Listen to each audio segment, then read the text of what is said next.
Hi everyone, Al DeMarco here, and this is going to be your Tuesday video report. We'll take a look at your NBA playoff action tonight, plus a couple of free baseball picks in just a moment. Now, yesterday, of course, on Monday, I hope you paid attention to what I said here on the video. I told you I had another 15-dime play, which is my highest rated play the past 2 years in the NBA, and it was on the Dallas-Portland game, and of course I had the Mavericks. And as I alluded to here in this particular video on Monday, if I had won the teaser on Sunday, which the Lakers failed me after cashing in easily with Boston against New York, it would have been my first 20-dime play of the season, my first 20-dime play ever in the NBA since I had revised my rating system a couple of years back.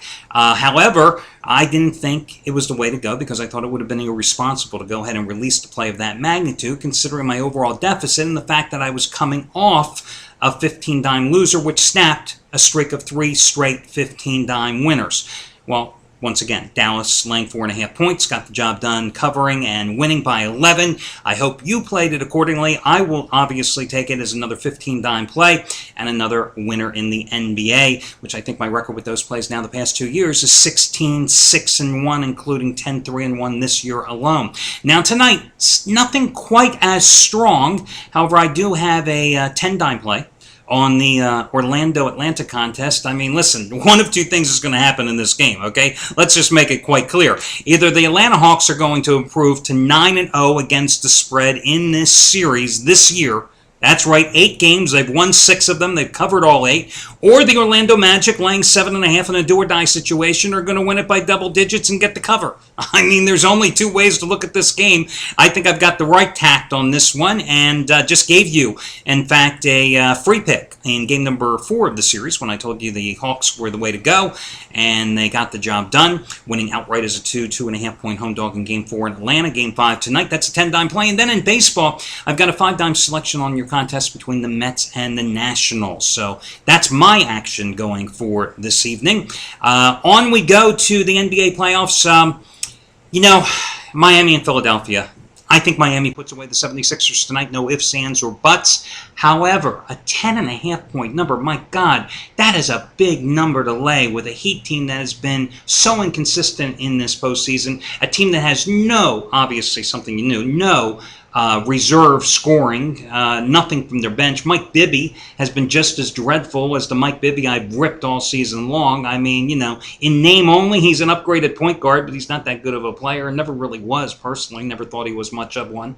But at the same time, do I feel comfortable in taking the 76ers, a young team that is prone to possibly getting blown out like they did in Game 2 in Miami a week ago? Would you feel comfortable taking the 10.5 with them there? No way. So I have to stay away from that one. Indiana and Chicago. Hey, this one comes down to much like the Orlando-Atlanta series. The Pacers have certainly had the number here of the Bulls, but how can you possibly play this game without being 100% certain how healthy Derrick Rose is with that sprained ankle? He says he's going to go. And listen, the guy, you saw what he did in games 1 and 2 at home in this series. I mean, the Bulls are going to win tonight. That's for darn sure. Can they cover that hefty number? That's the question once again. You're looking at a big price, 9.5 points. Personally, I think they do.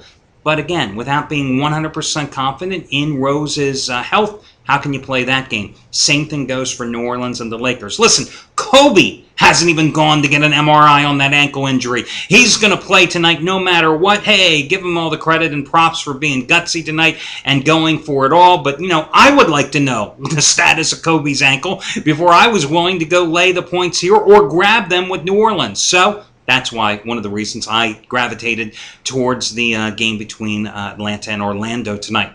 Now, in baseball, let's talk about a couple of free selections. First one, I'm going to come back with the Dodgers for the second straight day. You know what happened yesterday. 2 unearned runs thanks to 2 lousy fielding plays in the bottom of the 9th inning ruined that free pick on the Dodgers for me. Yet I'm going to go ahead and take them again today. Against Florida, listen, Clayton Kershaw, 2.13 earned run average in 2 road starts this season. In 2 career starts against the Marlins, he's 1-0 with an earned run average of 2.08. The Dodgers, in their last 6 games, they've had double digits in all of them in terms of hits. Averaged 7 runs a game, batted .306 in that stretch. Florida going with Volstead.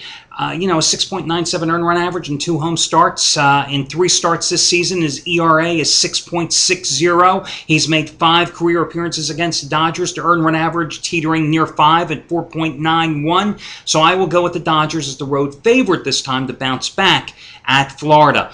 The other game I want to take a look at tonight is going to be your contest between Colorado and the Cubs. Now, yesterday I used the Cubs as a free play.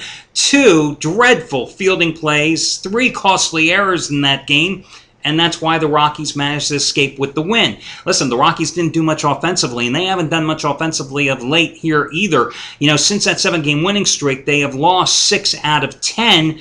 But then again, the Cubbies, are 1-4 in their last 5 games. So even though the Cubs have won 11 of the last 13 in the series, I'm going to go with the Rockies tonight because they have the pitching advantage. And again, let me just point out, it's not because the Rockies are hitting the ball so exceptionally well. Batting 139 in the first 4 games of this road trip with 12 runs scored. However, they have De La Rosa going tonight. He's 3-0 in 4 starts this season. He's being opposed by James Russell, who, is only in the starting rotation because of injuries to 2 other starting pitchers. In 2 starts so far this season, he has a 12.71 earned run average. Not exactly reassuring, right? As for the Cubbies, as I said, they have lost 4 of their last 5. And De La Rosa 3-0 with a 1.74 earned run average in 6 career appearances against the Cubbies. 2 of them starts, 4 of them relief appearances. So again, I'm going to go with the Dodgers for the second straight day. And for the second straight day, I'm going to look at the Colorado-Chicago series, and this time go against the Cubbies and back the Rockies. Also had considered tonight perhaps taking Minnesota and Liriano at home against Tampa Bay. But, Liriano, even though he finally won his last start, still a 7.40 earned run average on the season. And true, even though he has a 2.16 earned run average in 5 career starts against Tampa Bay, the Rays have won 10 of their last 13 games. And took 3 of 4 at home just a couple of weeks ago in that series, holding the Twins to 12 runs and a .234 batting average. So that's why I'm going to shy away from that game. That's it for your Tuesday report, guys, and I will catch you again come Wednesday morning. Good luck, everybody.